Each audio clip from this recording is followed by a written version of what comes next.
दोस्तों, तांत्रिक की शक्तियाँ कुछ ज्यादा ही बढ़ गई थी। तभी तो वह रमेश और शीला को परेशान करने लगा।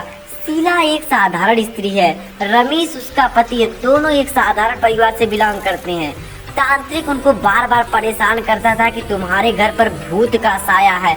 ऐसा सुनते ही शीला अपने पति से पूछती है। उसका पति कुछ कहता है इससे पहले ही तांत्रिक ने शीला के ऊपर जादू कर दिया था।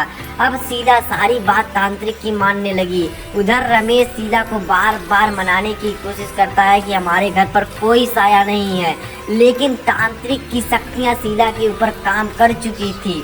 अब शीला तांत्रिक के कहने पर चलने लगी। तांत्रिक जो कहता शीला वही करती है। तांत्रिक और रमेश के बीच में काफी देर तक बात हुई कि ऐसा तुम क्यों कह रहे हो कि हमारे घर पर भूत का साया है। जब रमेश ने ऐसा उससे बोला तो तांत्रिक उसको धमकी देने लगा, तुम मेरी बात को नहीं मानोगे तो मैं तुम्हारे घर के ऊपर जादू कर दूंगा। तांत्रिक ऐसा बोलकर बार बार जमीन पर झुकने लगा और रमेश को धमकाने लगा। रमेश को मारने की तरफ तांत्रिक आगे बढ़ा। तभी रमेश और तांत्रिक के बीच में काफी बहस हुई।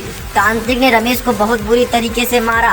अब रमेश को भी गुस्सा आ गया। रमेश ने भी तांत्रिक को बहुत बुरी तरीके से मारा।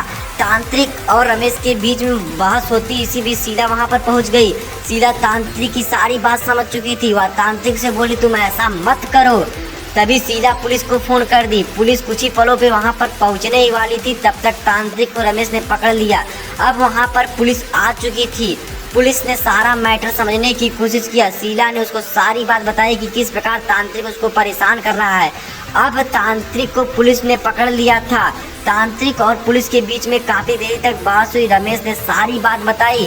तांत्रिक और पुलिस ने तांत्रिक से पूछा, तुम ऐसा क्यों कर रहे हो। तभी तांत्रिक रमेश को फिर मारने लगा।